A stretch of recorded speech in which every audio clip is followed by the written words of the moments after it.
Alexander secretly books an entire theater for a surprise, just for the two of them to enjoy a private movie experience. Welcome to the Alpha's Love channel. If you enjoy this story, don't forget to subscribe and give it a thumbs up. Chapter 35, Alexander's POV. Why are we here? She asked as I opened her door, offering her my hand as she got out of the car. Her eyes darted from the theater a few feet away from us back to me, her eyebrows scrunched slightly. You will find out soon. She rolled her eyes at my answer, her lower lip protruding in a small pout, but did not say anything. I held back a smile as I took her hand in mine, leading us through the deserted parking lot to the entrance of the theater. Just like I had asked for, the theater was opened, despite being past the opening hours. Max, the owner of the theater, stood outside the doors, leaning against the wall as he waited for us. Seeing us, he stood straight. "Welcome. I was waiting for you." He beamed at us. His smile faltered slightly when I responded with a curt nod, not in the mood to exchange pleasantries. I came here for something else. If I wanted conversation, there were more than enough back at the castle.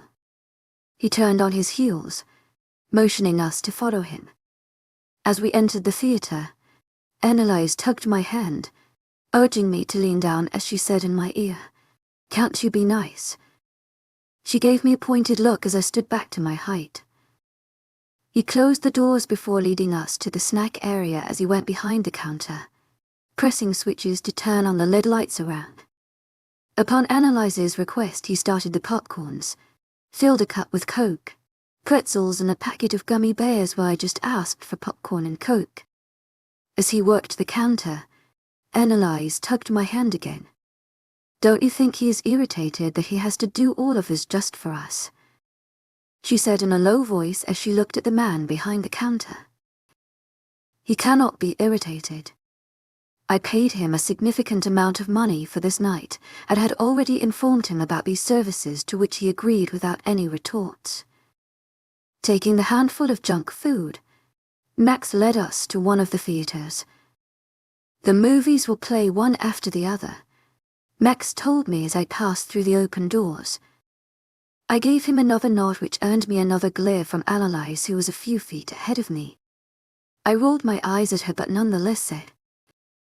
With that being said, her glare disappeared in a flash, replaced by a small smile as she turned on her heels and sauntered away. I shook my head as Max closed the door, leaving us alone in the room, and I followed her to the seat she chose, in the middle of the last row. She plopped down in her seat, careful not to drop any of her snacks. She set the popcorn in the left cup holder and her Coke in the right one, the other snacks on her lap. Sitting on her left, I kept my drink in my left cup holder and the popcorn remained on my lap. The lights dimmed except for the light from the screen where the credits had started rolling. Instead of looking at the screen, though, she was staring at me. "What?" I raised an eyebrow at her. "Did you really book the theater for the two of us?" I nodded. "Till when do we get to stay here?" Her eyes lit up as she asked. "Until you want to leave." I had arranged for us to have the theater till sunrise, but if she wanted to stay longer, negotiations could be made. "Watch the movie?" She nodded excitedly, popping a few popcorns in her mouth. The opening scenes began and I felt her relax beside me, her eyes fixed on the screen in front. Movies were never really my thing, but if it meant I could spend time with her, I would gladly do this over and over again. She frowned for a quick second before her eyes wide and slightly in her hand with a piece of gummy bear stopped halfway to her mouth. Her head snapped in my direction. "You got them to play Maze Runner." The corner of my lips lifted in a smile at the gleam in her eyes. I always wanted to watch this on big screen instead of my laptop. She let out an excited squeal and threw her arms around my neck, nearly spilling both of our popcorns in the process. "Thank you, thank you, thank you. Yeah, watch the movie." I could not help the smile as she pulled away. She focused her eyes back on the screen, taking bites of the different snacks along with a sip from her drink from time to time. That night, I am glad I talked to her in the cave about everything. The fact that she did not view me as a monster or anything due to the fact that I killed my father was a great relief for me. Just as I had thought, she did not reach any conclusions without listening to me entirely, nor did she judge me. I do regret one thing though, I took so long to clear things out with her. But then again I am glad that I actually told her. Better late than never. Another part that was unexpected was that she opened up to me about her past. I knew her family never liked her, but now that I know the reason behind it, I have reached to a conclusion. They are idiots and stupid. Not only did they not use their brain that night, but they also blamed her and punished her for things she did not do, was not capable of doing. For being king, Gabriel surely was partial when it came to his family. While all these years they lived like the perfect family, in safety of their castle walls, Annalise had to spend all these years relying on no one else but herself. However, she did pull through all these years and became who she is now. The admiration that I had towards her had only grown when I heard about her past. She was proof that you did not need a crown to be a queen because she was already a queen, whether she knew it or not. I knew she would not just forget everything that I did, especially after being hurt by her own family. I understood that. Despite the past, she agreed to give me, us, a chance, and I would not let that go to waste. Ever since my mother died, I never cooked. The mere thought of cooking would bring back memories about my mother, and I in the kitchen where everything was great. Due to this, I would hardly step foot in the kitchen, but when she gave me a chance, I knew I would do anything. And from the trip to find Amelia, I knew about her love for food.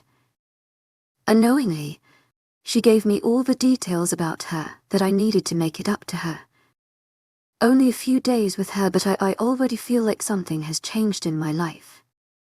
The darkness that had engulfed my life ever since my mother's death had slowly dissipated.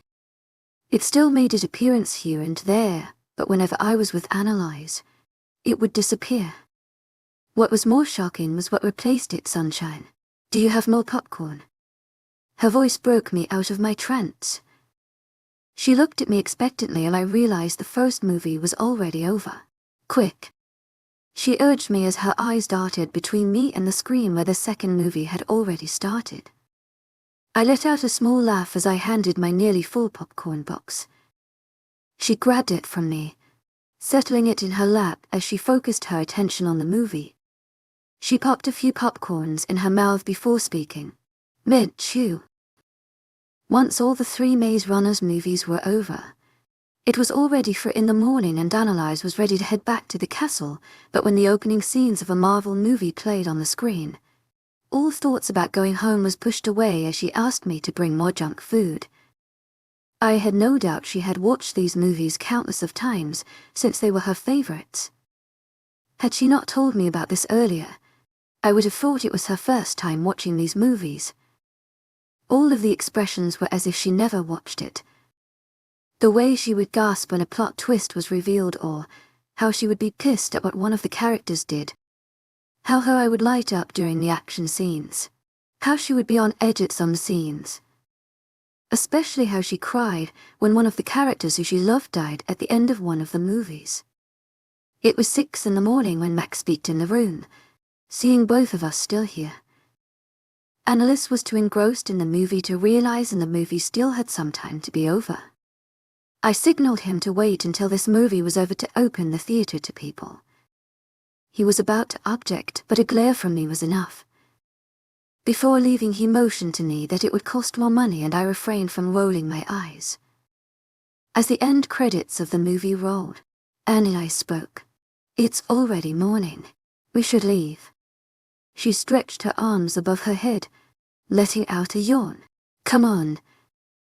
I gathered all the trash that accumulated over the course of the night as she got up from her seat. Exiting the room, we discarded the thrash in the bin and passed the snack area again where Max was perched on the counter as he went through his phone.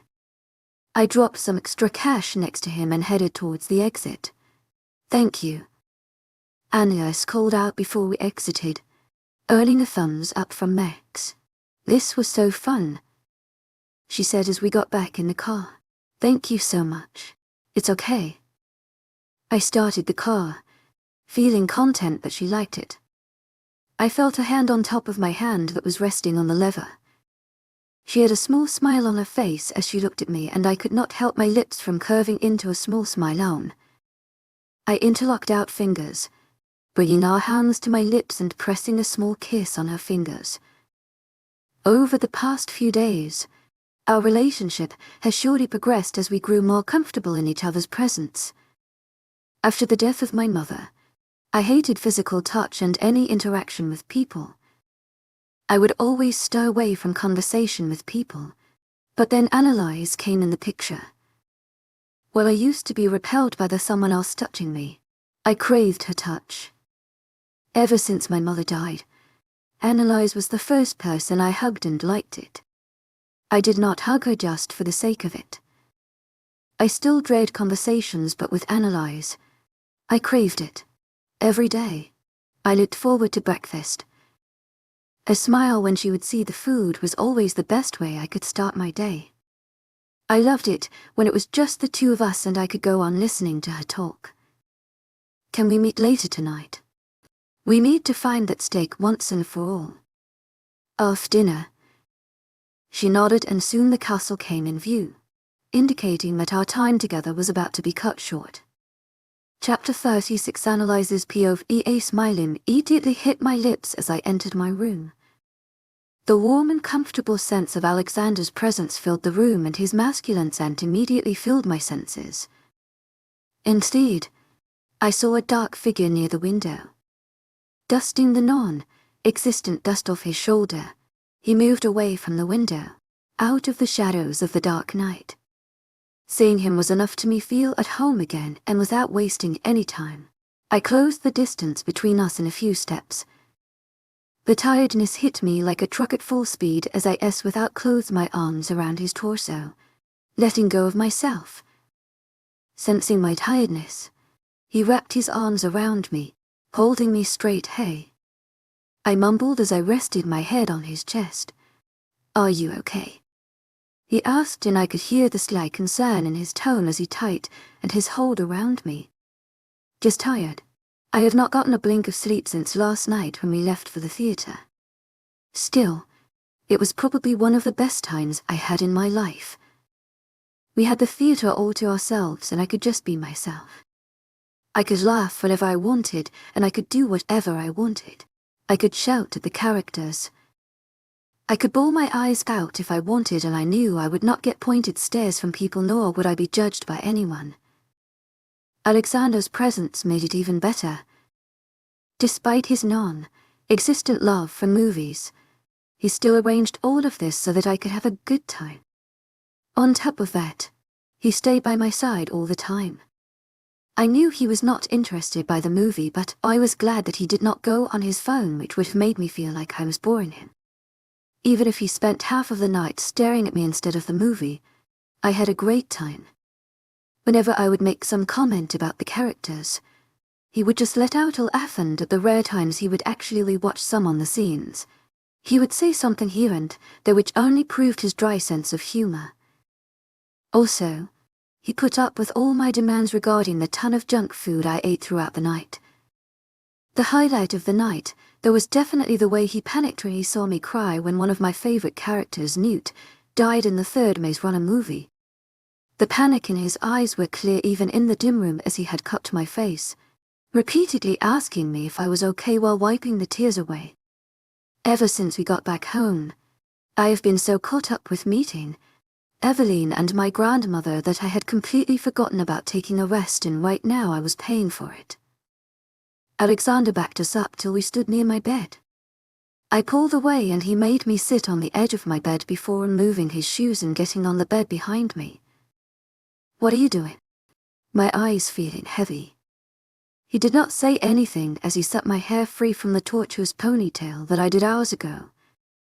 As soon as the hair tie was out of my hair, I felt as if a huge weight has been lifted off me as the pressure that was on my head for the past hour slowly dissipated. He threaded his fingers through my locks, removing the tangles as they fell down my shoulders. His fingers went back on my head as he started massaging my scalp. I let out a content sigh at soothing feel. Involuntarily, I leaned back on him, my head resting on his chest as he continued easing the pressure on my head. This feels so good. My voice came out drowsy as my eyes threatened to close, but I could not sleep. Not now. Did you think about the riddle? I asked as I remembered where we met in the first place tonight. It's been 2 weeks now since we have been trying to decipher the riddle with the help of the others. In the course of the 2 weeks, we have sent groups to search for the stake at the 3 places marked by the black wolf mark. Later, we tried the outdoor gardens of the castles at night under the moonlight. We even checked some places that were built by the old werewolf kings, but it was all in vain. Where did you find her diary? He asked me. A room down in the abandoned part of the castle. Did you ever try looking for it there? I shook my head. It said under the moonlight, and there were no windows in the room. Did you go during the day or night? Day. I realized that I never went there during the night. But still, there were no opening from where sun rays or moonlight could enter the room. Black wolves have magical powers, he reminded me. It could be. I contemplated the idea. I never searched every nook and corner of the room. Besides, that's where the prized possessions of the black wolves were kept, so there was a chance Amelia hid it there. Do you want to check it out tonight or tomorrow? Slightly concerned. I'm fine. Let's do it tonight. To my agent extraordinaire, Madeleine, heartfelt thanks for your unfailing patience, enthusiasm. Fighting off the sleep. Sure. His hand slowed, trailing down my hair and resting on my shoulder. I hummed in response. Getting off the bed, we exited my room, careful not to draw any attention from the guards. After a few turns, we were in the abandoned part of the castle, away from the prying eyes of others. Alexander intertwined our fingers together as we walked silently in the abandoned hallway. Despite the first time when I came here, the hallways no longer reminded me of that night. It was just an old, ruined hallway. I don't know what changed in me, but ever since the night at the motel, my nightmares have become less frequent. And the few times I have had nightmares, it would not end up with me being engulfed by darkness. I always came out victorious, defeating all the demons. Soon, we arrived in front of the room. Muttering a spell, the wall slid open, revealing the dark room behind it. The wall slid back in its original position as we stepped in the dark room. Just like the last time, I illuminated the room using my magic. No moonlight here. To my agent extraordinaire, Madeleine, heartfelt thanks for your unfailing patience, enthusiasm. Advancing towards the bookshelf, I pulled the same book like during my previous visit, showing the secret passage. There is another room though. Alexander followed me as we descended the stairs. My eyes fell on the golden lectern. Look. I pointed towards the object directly under a ray of serene moonlight.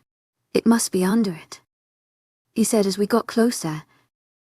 We moved the lectern to the side, and indeed there was a black hexagon-shaped box resting on the wooden floor.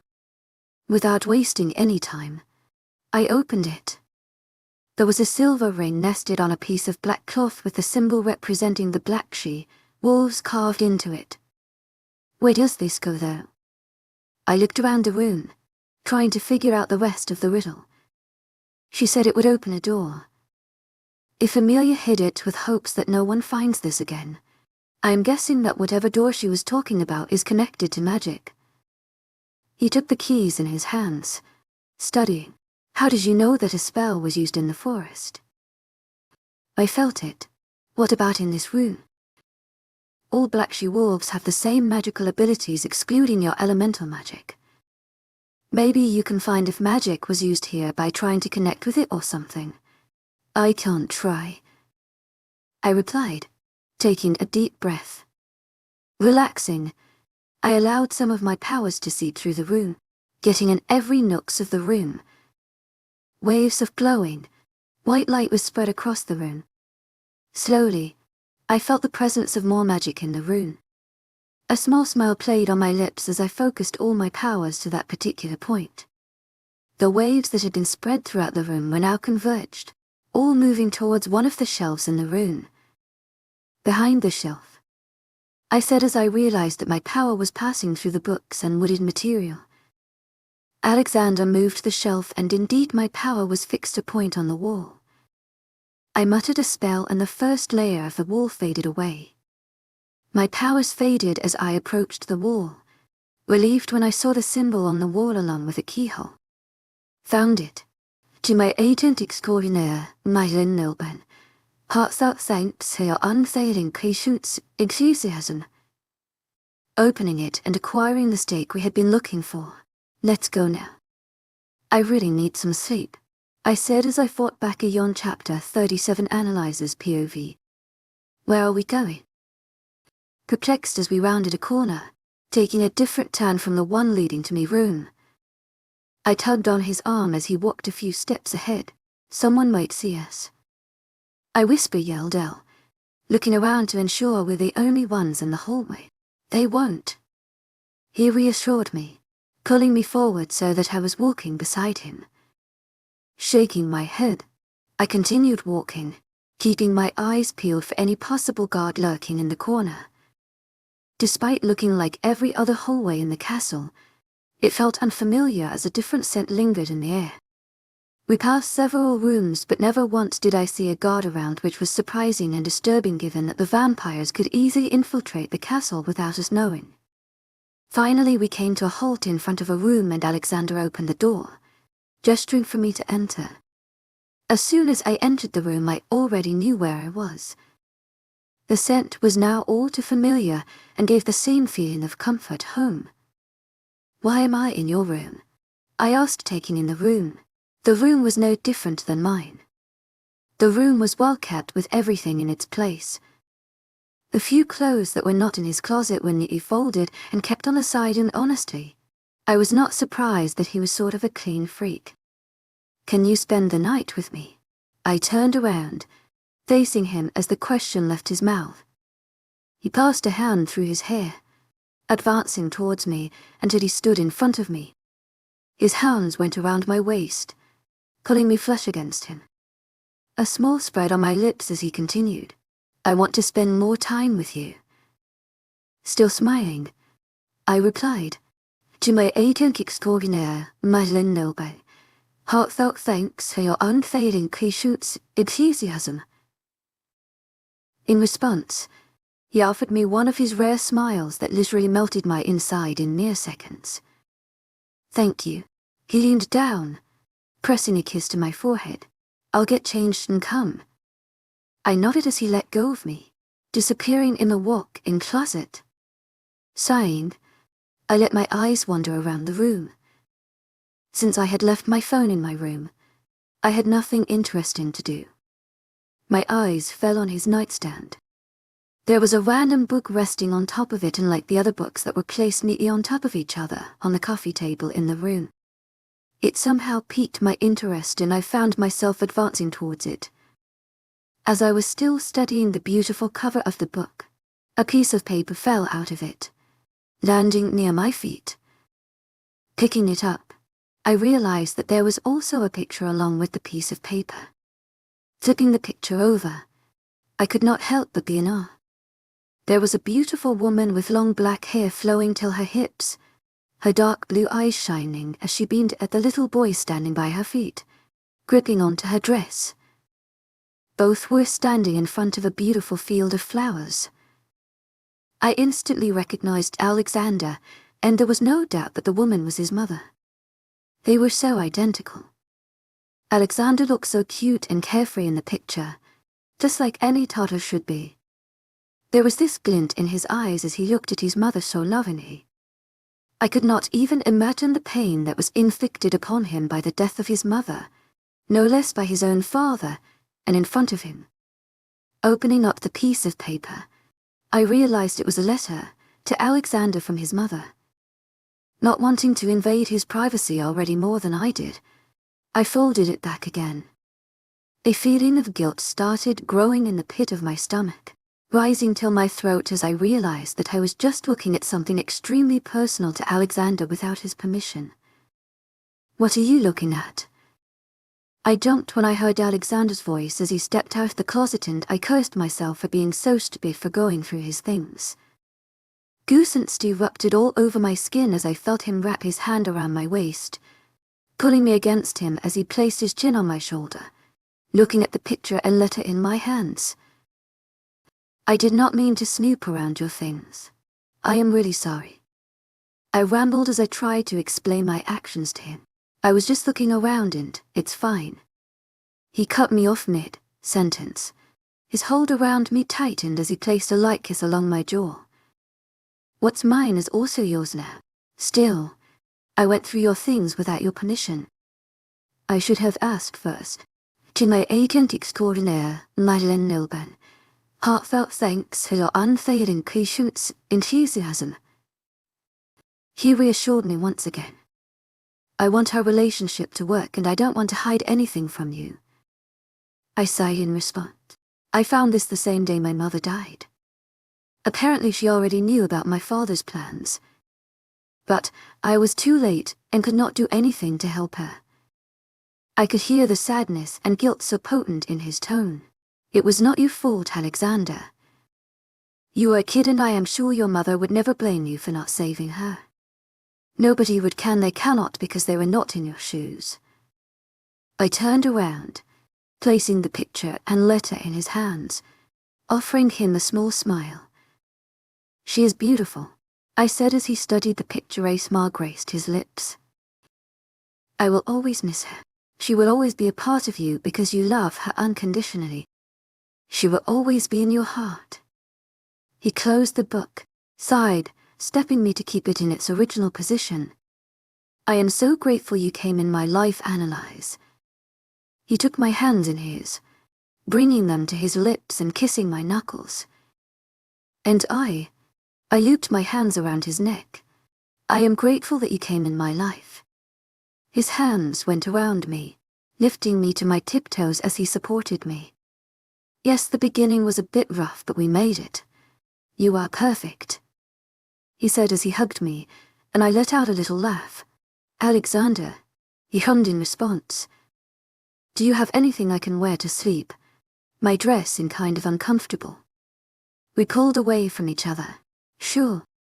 He led me to his closet and I thought that I stepped in a designer boutique in London given how many formal were around us. Everything was meticulously placed and I was even suspecting that the distance between the racks were exactly the same. It all just looked so organized. I would say that it was even color-coded, but then again, Alexander only owned dark-colored clothes. "I think that you might be the perfect one here," I said as he retrieved some pieces of clothing to give me. "You are the king and perfect leader. You can cook. You arranged all your things so perfectly. It's a habit now." He handed me a shirt and a pant. I wish I could develop these habits. I mumbled to myself. "I will teach you if want. Or I'll just do it for you." I think something did a somersault in my stomach. Tried to see if these fit. He left the closet, giving me space to change while I tried to keep in a squeal and that grin on my face that screamed swooned. Shaking my head, I tried on the shirt and pant. In the end decided to wear only the shirt given that the pants were too large on me and not to mention long. I folded the pants and kept it back in its original position. I stepped out of the closet, and my eyes immediately settled on Alexander, who was lying on the bed going through his phone. Unlike a few minutes earlier, he had discarded his shirt and was only wearing his sweatpants. I tried not to pay attention to his physique and I walked towards the bed. Sensing my presence, he looked up at me. I felt his gaze sweep up from my legs to my face, but instead of making me feel conscious, it somehow gave a warm feeling, and I could not help but smile a little. Over the past few days, I had not even realized it, but in some way or another, he became my safe place in our hectic worlds, a place where I knew I could be who I was without feeling judged or uncomfortable. I was truly so grateful of his presence in my life. Your pants were a bit too big on me. To my agent extraordinaire,丨Nocturnal, heartfelt thanks for your unfailing patience, enthusiasm. Climbing under the covers next to him as he kept his phone on the nightstand. You look beautiful in my clothes. Wearing a smug look. I rolled my eyes as I laid next to him. Yes, without clothes, his arms around me, pulling me closer. I rested my head on his chest and draped a leg over his torso while he played with my hair. Looking up at him, I asked, "Can I call you and or why?" He asked, and I saw a glint of amusement in his eyes. Everybody calls you Alex. And I think Xander is more fun. If you don't want, I can still think of something else. He raised an eyebrow at me, waiting for me to continue. How about asshole? I joked. You know, since it holds such sentimental values to me. To my agent extraordinaire,丨Nocturnal, heartfelt thanks for your unfailing patience, enthusiasm. It was the first thing I called you. I wiped a fake tear from the corner of my eyes. Alexander started laughing and I soon followed. Call me whatever you want, little wolf. Did you just call me little wolf? I asked, and it was now my time to be amused. Why? Wolf because you are a werewolf, he stated as a matter of fact. Little because you are little. I am not little, I argued. You are the giant one here. Whatever helps you sleep. The only one who helps me sleep is you. I grinned sheepishly at him, pressing a kiss on his jaw. We continued talking about mundane things, and soon I fell asleep. Chapter 30 analyzes POV. Team April called for an urgent meeting, Evelyn said, bursting in my room. To my agent extraordinaire,丨Nocturnal, heartfelt thanks for your unfailing patience, enthusiasm. She called out. I responded from the closet as I changed into another one of my new suits I bought. Her head peeked through the door. Hurry. Apparently it is urgent. To my agent extraordinaire,丨Nocturnal, heartfelt thanks for your unfailing patience, enthusiasm. Calm down. I cast a quick brush through my hair, thankful to have already done my make-up earlier. Let's go. To my agent extraordinaire,丨Nocturnal, heartfelt thanks for your unfailing patience, enthusiasm. Sliding on my stilettos and grabbing my phone from my bed. As we exited the room, I greeted the other alphas and lunas who were headed for the meeting. What could have happened? I mumbled as we passed the guards and entered the room. Eveline left my side to go take her seat near Axel as I take my seat next to my father. Everybody quiet down, please. His voice booms in the room as he stands up, getting everyone's attention. We have got pressing matters to deal with right now. Last night, we received a visit from the vampires and they left a letter for us. He informed the room and I felt my red waters, the color drain from my face. My eyes snapped at Alexander, who was already looking at me. He subtly nods his head at me, reassuring me, as he sees my expression before directing his attention to my father. And what did it say? Apparently they want to make peace with us.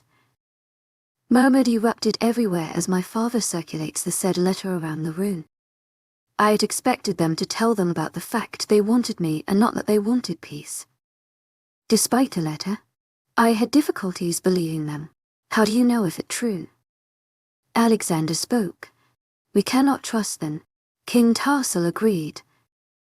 But, if it avoids this entire war and loss of lives, I think it will be worth it. Queen Eleanor spoke and a few other S agreed. It could be a trap. Grandmother warned us. They might use it as a way to get inside the castle and then attack us. It would be the perfect way. We would all be in the same space and they could easily carry out a successful attack. Someone else spoke. But if we never took any risks, we would not be here today. Right, analyze. Rayan asked me, using my own words against me, and I grinned my teeth. My palms grew sweaty under the table as people awaited my answer yes. I mustered up the courage to speak. Then how do you suggest we proceed with this? Someone else asked, causing me to internally groan. It might very well be a trap, but it could also be a way to put an end to all of this once and for all. I said out loud, as I thought of my next answer. If we do decide to meet them, it should be done under certain conditions. I said firmly, to which a few nodded. We could specify the numbers in which they come. Someone suggested, and I nodded, absent-minded. Maybe we should tell them to meet us somewhere else. The palace might be the riskiest place, given that if they try to attack, we will all be here. I explained. However, it could be the safest too. We would be in greater numbers and we know the palace better than them. What if they also specify the number of people they want to meet? King Tarsal spoke. They might have their own conditions. If we expect them to agree to our condition, then we should do the same to their condition. Father spoke. To my agent extraordinaire, Nilben, heartfelt thanks for your unfading patience, enthusiasm. If they are exaggerated, we will decline. All of these attacks and killing of our people, only to resolve it all over a talk. Alexander voiced out. Doesn't it look a bit suspicious? You're helping us also look suspicious. Rayan retorted, causing me to pinch the bridge of my nose. King Denver is right. King Tarsal sided with him. They spent all this time training, making allies and attacking us. Just to leave it all. To my agent extraordinaire, Nilben, heartfelt thanks for your unfailing patience, enthusiasm. Grandmother spoke up. The only reason I see for them to drop their quest is through a trade. Maybe they will ask us for whatever they were looking for in exchange of peace. They were looking for power and to be at top. So we thought. Grandmother reminded them. I gulped, knowing very well if it was actually a trade, I was the one about to be traded. I balled my hands in fists as the night, where I found the letter starting through my mind as panic gripped me. Refusing to give in to the panic, I controlled my breathing. Alexander's voice echoed in my voice, calming me down as I followed the same things he told me to do the other night. I shut everyone out as I took deep breaths, his voice in my mind and his blue eyes calming me. I let out a shaky breath as I pushed the memories to the back of my mind and looked back up. Alexander was looking at me, a worried look on his face, but I just gave him a light smile despite the turmoil inside me. Does this mean they are no longer a threat to us? Only if we agree to meet up and resolve this problem, my father answered. I believe once we confirm this, they will refrain from attacking us. They said it in the letter. What about the stake then? Leader of White Angels spoke. We have not found it yet. Alexander said before I had the chance to speak up. I gave an incredulous look. Do we continue to search for it then? Queen Eleanor asked. Since the intention of the vampires remain unclear, we should. Grandmother informed them that I looked at her, confused. She knew we had already found the stake. She was the first person we informed after all.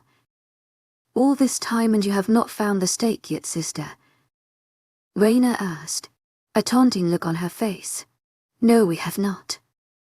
I say through gritted teeth as I glare at grandmother, who winks at me, as well as Alexander, whose eyes delivered an apology. What were these two up to? Did they team up without informing us? Crescent asked. We will find out with time. However, King Denver and Annalise informed me that they were near finding it. She added cheerfully, and they will have to leave the palace to go retrieve it. Right, yes. I nodded. confused as my eyes darted to Alexander, who just shrugged. I returned my attention to my cunning grandmother, who was surely planning something in her head. "I love her plans," Crescent said happily. "You love her," I reminded her as I rolled my eyes.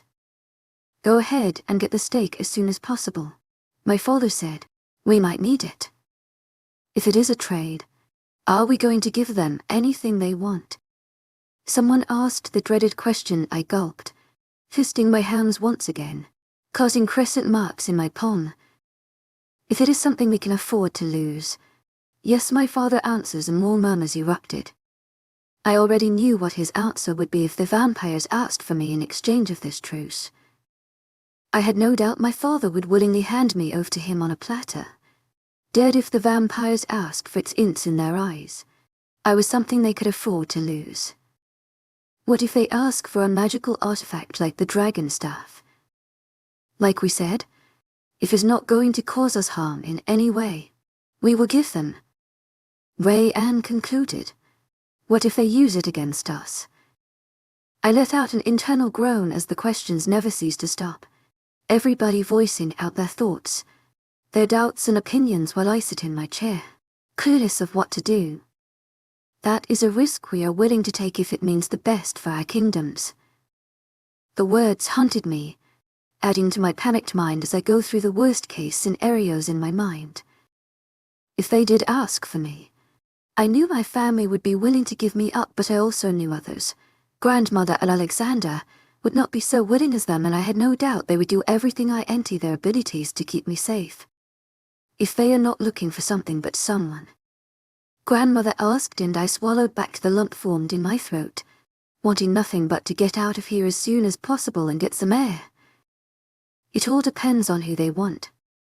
The 6 words were enough to send me spiraling down the path of panic. Although the panic was not as strong and prominent as that night, it was still there, in the back of my mind, causing my knees to bounce up and down at an increasing rate and my breathing deepen to keep me in check. Take your time to come to a decision by tonight. Annalise and King Enver. Try to find the steak as soon as possible, my father concluded. He might have asked us to take time to decide on an answer, but the tone of his voice already gave away which option he would choose, and I knew he would stop at no cost to make sure that happened. Even if it meant breaking the alliances we formed over the past few months. As soon as the others got up from their seat, I took it as my cue and was the first out of the room. Not wanting to get in a conversation with anyone, I dashed to my room. As soon as I closed the door, it opened again and Alexander walked in. He closed the distance between us in a few strides, closing his arms around me. "Are you okay?" His tone was laced with worry. He rested his chin on my head, holding me against him tightly. I let out a sigh, relaxing in his hold and pressing my cheek against his chest as my hands went around him. "They want me," I said in a low voice. "They are after me. I will not let anything happen to you," he said firmly as he pulled away, cupping my face, making me look at him. "My father will be ready to give me away." My voice shook lightly. "I won't let him." "But what if it's the right thing to do?" I said as I felt the back of my eyes slightly burn. I took in a deep breath before continuing. "They get what they want and this whole thing will stop. I can use my powers to escape them later. I am powerful enough to do it now," he simply said, his voice eerily calm yet with an edge. "Excellent, no analyze." He glared at me, cutting me off. "I am not letting you go through that. Yes, you are powerful. Maybe even more than me, but you are not going there on your own. You know your abilities, but you don't know this," he continued speaking. "I don't care if all of this war comes to end at the cost of losing you, but you might be selfless and outroots, but I am not." His voice was firm and hard as he talked. "If losing you means it will bring an end to all of this, I don't want it. It is not worth it. There are thousands out there whose lives would be saved." I tried reasoning, though my own resolve died as each second passed. Thousands of innocents. "I just got you analyze. I am not letting you go." He leans down, pressing his forehead against mine. I am not going to let you sacrifice yourself for the good of others. I am not like that. Thousands might live, but I know I would die without you. I took in a sharp breath at his words. I closed my eyes, reining the tears in. What about my father? He will not be able to do anything. I don't care if I have to declare war with him, but I will do whatever it takes to keep you by my side. You are the only person that I want in this world, and I am not letting anyone take you away from me. Not even you. I opened my eyes to meet his and was shocked to see the vulnerable look in his eyes, as all of his emotions that he usually kept tightly sealed was on display for me to see. You heard my father. If it is something worth losing, they will do it, and I am not exactly valuable to them. What if he agrees and the other leaders agree to? To my agent extraordinaire, Nilben, heartfelt thanks for your unfailing patience, enthusiasm. Trying the difference in areas. Your family's opinion does not matter. They might not see your worth, he says slowly. The emotions punctuated his every word. But you were my everything, analyze. His voice broke at the end, which made a single tear fall down my eyes. And don't doubt the extents I will go to keep you by my side. To my agent extraordinaire, Nilben, heartfelt thanks for your unfailing patience, enthusiasm. That includes killing everyone who agrees to the idea of giving you to them if that ever arises. Thank you for being here, I said as he wiped the lone tear before hugging me again. Found you two lovebirds. Chapter 39 analyzes POV grandmother. I nearly exclaimed as I pulled away from Alexander's embrace, my face heating up slightly. Do you need anything? No, she beamed. Though I need to tell you something. Let me guess. To my agent extraordinaire, Nilben, heartfelt thanks for your unfailing patience, enthusiasm. Pretending to be in deep thoughts. Is it about the stake that I have yet to find? Bulls. Her cheery tone failed to reassure me of whatever plan these two had planned. I am building up with anticipation here, I said sarcastically, rolling my eyes. Oh, I know. My plans are ingenious. My grandmother was always calm and collected, always smiling. This grandmother who seemed to be on a sugar rush was not my grandmother. I let out a groan and Alexander let out a chuckle as he stood on my side. I sent him a glare and he stopped, yet the amusement in his eyes were evident. You know what? I placed a hand on my hips as my grandmother took a seat on the edge of my bed. You two need to tell me what you have planned. Not to mention you did not even consult me on the matter. Oh dear, I did not plan anything. Grandmother said.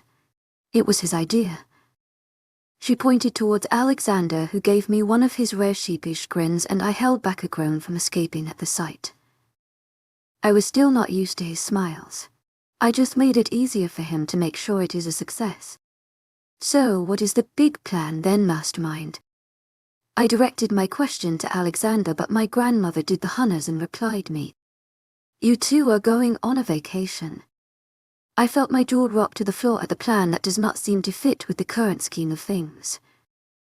I breathed out a shaky laugh. You're joking, right? My laughter came to an abrupt end as I looked at the two serious faces looking at me. It is just one night, analyze. Grandmother elaborated why. I asked the first question that popped in my mind. Why are you sending us on a one-night trip? I asked her before turning to Alexander. And why did you even come up with this idea? Grandmother corrected me. It is a vacation. To my agent extraordinaire, Nilben, heartfelt thanks for your unfailing patience, enthusiasm. I rolled my eyes. But why? You two have been really busy with things around here. You two need some time together, and what better place than somewhere far away without any royal asshole getting in your way.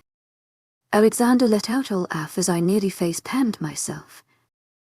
You definitely got your habit of insulting high-ranked people from her, Crescent commented. What about the vampires? What if they decide to attack us? Not to mention that we will be needed in that meeting. The meeting, if it takes place, will be in a week or so. We will be back by then. Alexander provided the details. And the vampires are thirsty for power, but they would not do Pradis their chance of getting in the palace by attacking earlier. But no ifs and buts analyze. Grandmother said in a voice that left no place for arguments. Her cheery tone gone as if it was never there. You two are going on that vacation and nobody is going to stop you or say anything because you are going to find that damn steak. I am bewildered at her actions as my eyes dart between Alexander as all bad scenarios played in my mind. I gave in. Grandmother clapped her hands together, her cheery mood back in place in the blink of an eye that had me doubting her authoritative tone was ever there. No wonder she was feared when she ruled, because not only was she cunning but also manipulative, though I came to admire the latter. Now, Alexander, can I talk to you for a second? Getting up from the bed. Not waiting for his response, she all but dragged him out of the room, leaving me. I did not know whether to feel excluded or amused at the sight of grandmother treating Alexander like a kid. Not long later, Alexander stepped back in my room, and despite his neutral face, I could see an emotion swirling in his blue eyes, anticipation. Since when did you get on first-name basis with grandmother? Sitting up straight on the couch that I was sprawled on seconds ago.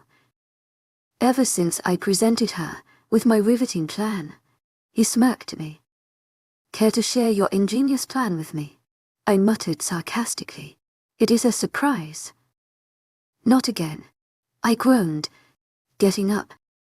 I think I have had more surprise over the span of the last month than in my entire life. That's too little surprises for someone to have. Xander. I let out a breath. Where are we going? Somewhere. What should I bring? I changed my question instead. Diana will pack your things. Don't worry. Trying to pry for the slightest detail with my questions. How long would it take for us to get there? A reasonable time. Are there many people there? Only if we leave the place where we will be staying. And that place is a surprise. I was seconds away from throwing my hands in the air, and a glare formed on my face which only earned me a laugh from him. You should stay away from grandmother. Bad influence. I mumbled, but he picked it up. She happens to give me the ideas that precisely fit the situation I find myself in. She definitely has a knack for that, I said under my breath. But at least tell me, what clothes should I bring? I don't want to disturb Diana with her work. She will not mind. You don't know that. I huffed. Give up, little wolf. His teasing voice made something stir inside me. We are going, and it will be a surprise for you. He closed the distance between us, pressing a kiss on my forehead. A few hours later, I found myself in the passenger seat, looking out at the country's lush landscape that already gave me calming feeling. Seeing the beautiful scenery, all my previous doubts and questions were forgotten. Ever since we reached the small town, I found myself grinning all the way till the car came to a stop. We are here, he informed as he got out of the car, rounding it and opening the door for me. My eyes widened as the set on the sprawling, two-story villa. Wow. That was the only word that escaped me.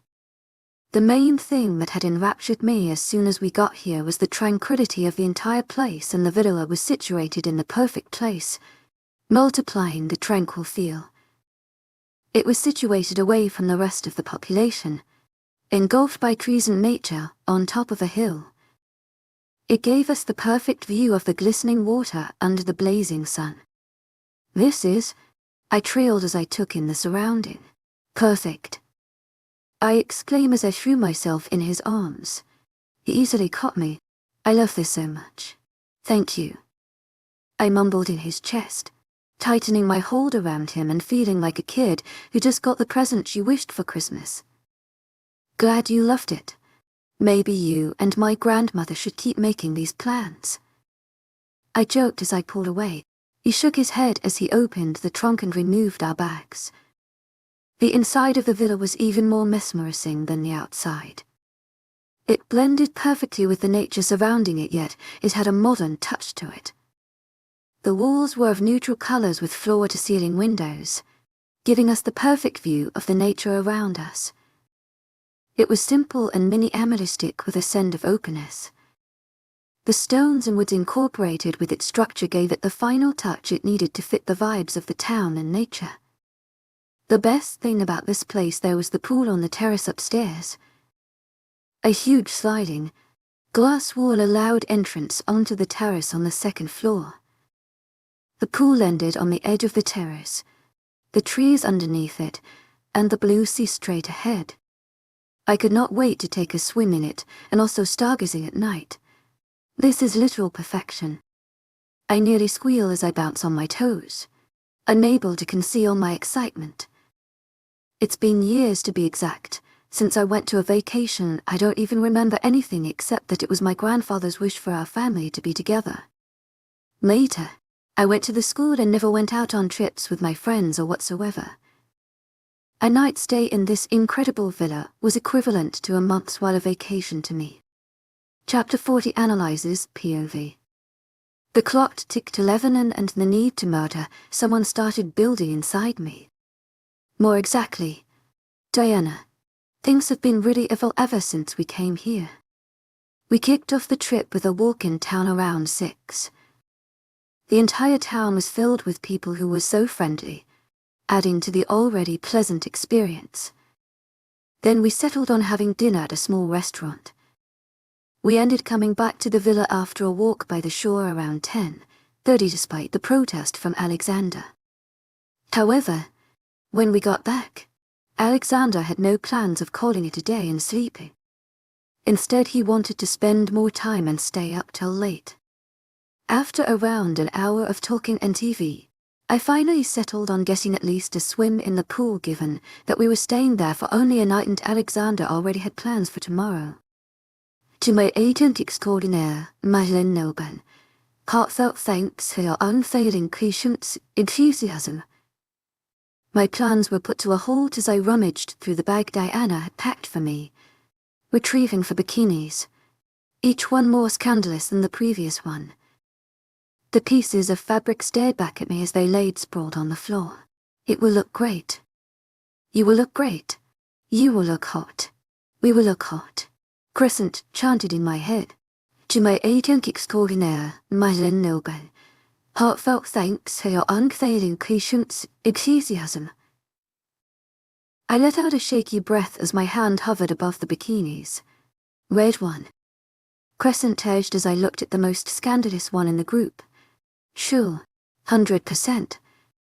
Show off that body of yours, Lizzie. I could not help but laugh at her words. Crescent has indeed been my biggest supporter ever since I shifted. I crumbled the remaining 3 ones and stuffed them in my bag. I slipped on the red bikini. I can do this, I said to myself, twirling in front of the full-length mirror. Despite the nervousness growing inside me, I could not help the smile on lips at the red fabric fitting my body so perfectly. It looks great. I look great. I look hot.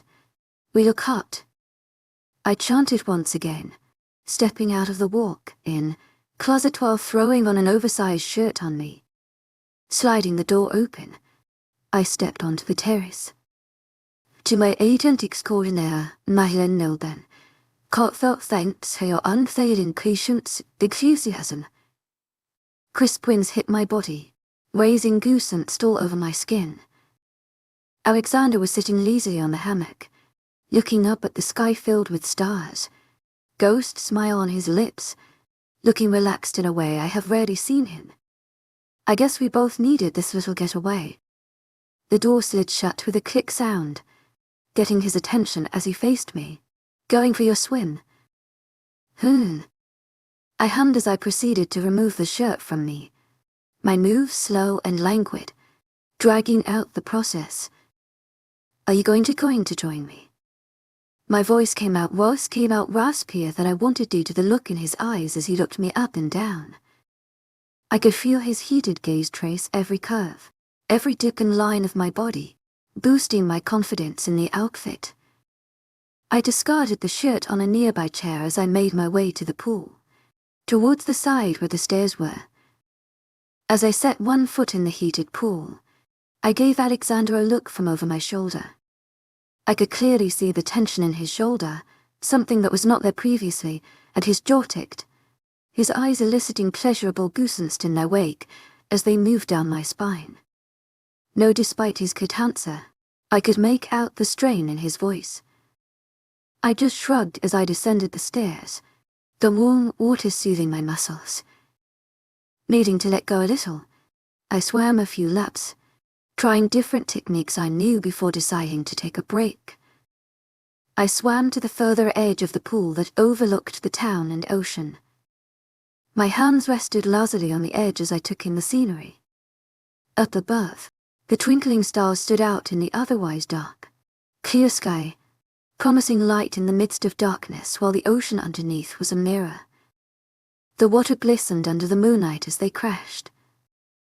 A few lights in the town were illuminated, looking like small, shining dots in the distance. "Xander," I called out, getting his attention as I turned around, the water sloshing around me lightly. "Come in. I am fine, little wolf," he replied, a small smile on his face as he studied me. "Please," I tried to negotiate, giving him a pleading look. His sigh was equivalent to him raising the white flag, and my pleading look got replaced by a big grin. I refrained from clapping my hands. He got up from his position, moving towards the pool while removing his shirt.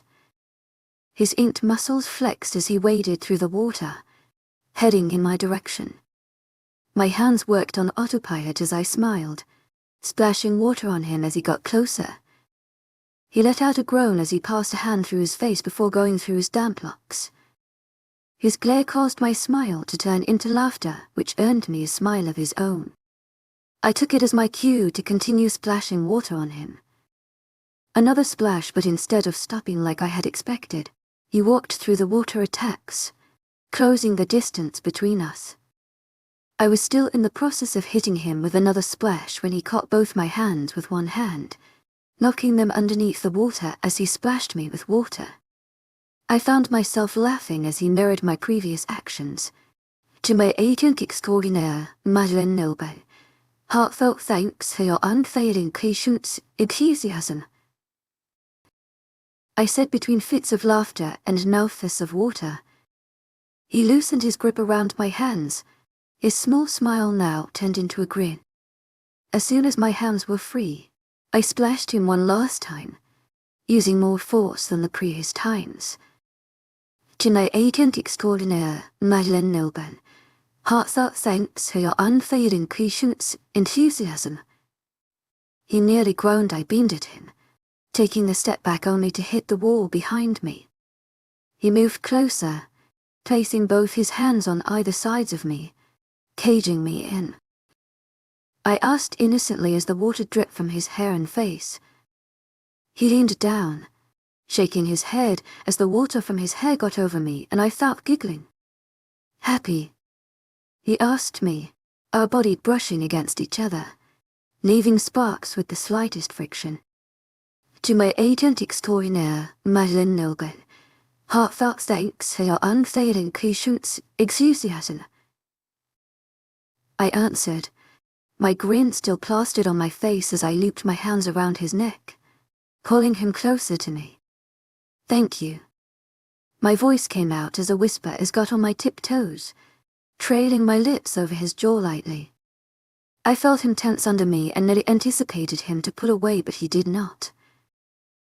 His hands that were on my side came to rest on my hips as he pulled my lower body closer to him. I took in a sharp breath as our bodies collided, sending shivers and sparks all at once. One of my hands that was around his neck went on his shoulder, descending till his biceps that flexed under my touch. I pressed light kisses along the column of his neck, moving to the side of his neck, nipping on the skin and pressing feathery kisses. His hands moved from my hips to my waist, roaming all over my body as if he was trying to get the feel of it engraved in his mind. My hand that was on his bicep moved to his chest, tracing the tatters and scars lightly while I continued altering between kissing and nipping at his skin. To my agent extraordinaire, Nocturnal, heartfelt thanks for your unfailing patience, enthusiasm. His voice came out hoarse, evoking a feeling inside me. His hand shifted from my lower back to my jaw as he cupped my face. What happened? I questioned as I studied his face. His eyebrows were pinched, yet his blue eyes were clear, relaxed. There is something you need to see. Confusing me, huh? Not answering me, he simply placed his hands on the side of my hips, turning me around so that I was facing the ocean. I moved closer to the wall, placing my hands on the edge. What? Curiosity getting the best of me as I saw the same scenery I saw a while ago. He merely said as he wraps his hands around me. Leaning back on him and covering his hands that were on my abdomen with mine. I turned my head to look at him, but his hand was under my chin, turning me to face forward again, and I huffed. Patience, little wolf. His breath from my ears as he leaned closer to me. As my hearing picked up on the clocking ticking midnight, the sky in front on me illuminated with different shades of blue, teal, navy, turquoise, sky blue, cobalt blue, and so many more, as fireworks blossomed in the dark sky. I sucked in a sharp, surprised breath at the mesmerizing view that would be engraved in my mind forever. The fireworks continued, covering the sky in dazzling sparkles, and I felt like I was in a fairy tale. One fireball went up in the sky before spurting to form smaller fireballs, which in turn exploded, giving view to beautiful designs in the sky. To our agent extraordinaire, Nocturnal, heartfelt thanks for your unfailing patience, enthusiasm. I breathed out as one firework formed a waterfall, the sparkles seeming like water falling off a cliff. Alexander placed a light kiss on my shoulder before placing his chin and kissing me across my jaw. Happy birthday. His words made my entire body tense in his hold as he pressed another kiss on my jaw. How did you know? I twisted in his hold, facing him. I'd have forgotten my own birthday, given that the last time I celebrated it was before the death of my grandfather. Over the years, the words of my parents had plagued me and affected me so much that I did not even bother celebrating. All thanks to your grandmother, he informed me. When I told her about my plan of bringing you here, she told me, Xander, to my agent extraordinaire, Nocturnal, heartfelt thanks for your unfailing patience, enthusiasm. Feeling overwhelmed with everything as tears welled up in my eyes. You know it was not necessary. A tear slipped from my eyes, and he caught it with his fingers as he cups my face. This is nothing. You deserve so much more than this, he simply said. Thank you so much. This means the world to me, and I was not lying. His gesture meant so much more and everything to me. The only person who ever went over and beyond to do such things for me was my grandfather, and that just stopped with the night of his demise. He kissed my tears away, and I saw his eyes linger on lips for a second. My own eyes darted to his lips as I debated on whether to do it or not. Our eyes met for a split sec, and then my breath hitched in my throat at the look in his eyes. His hand went behind my neck as he pulled me closer, crushing his lips on mine, setting my body ablaze with the sparks, tingles and shivers. My inside were equivalent to the night sky being illuminated by fireworks as his lips molded with mine.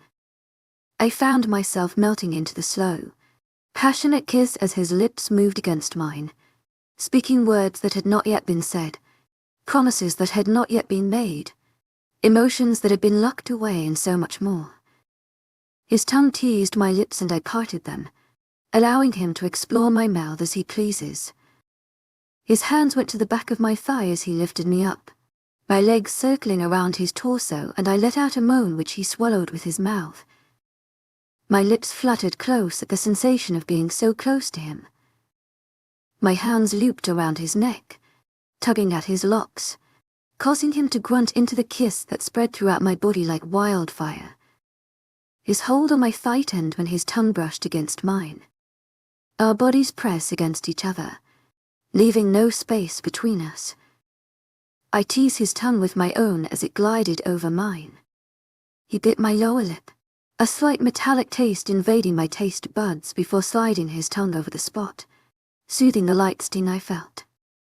I could not help but let out another moan as he sucked my lower lip into his mouth before pulling away. He rested his forehead on mine as we caught our breath, a goofy grin on my face. "You are perfect," he said as he pulled away. "And you taste perfect." I felt the red water rush to my face at his words and raspy tone which causes him to give me a cocky grin. "You know, you took my first kiss," I said in between breaths as the realization dawned on me. "Then I consider myself lucky," he said in a soft voice. "It was also my first kiss." "No way." I could not help the surprise out of my voice as I look at him. "Yes, it is." "How, why?" Dumbfounded. Before I was cursed, my mother told me to save it all for my mate. Even when I knew that I was not going to have a mate, her words always reminded me that they were supposed to be for that one person. "I guess I did the right thing then. You are the perfect one in this relationship." I shook my head, a light smile on my face. "This entire thing is perfect. All for you." He presses his lips against mine in a firm kiss, the sparkling sky keeping us company as we got lost in each other. Thank you for tuning in. If you enjoyed this episode of the story, please give it a like. And don't forget to subscribe to get notifications for updates.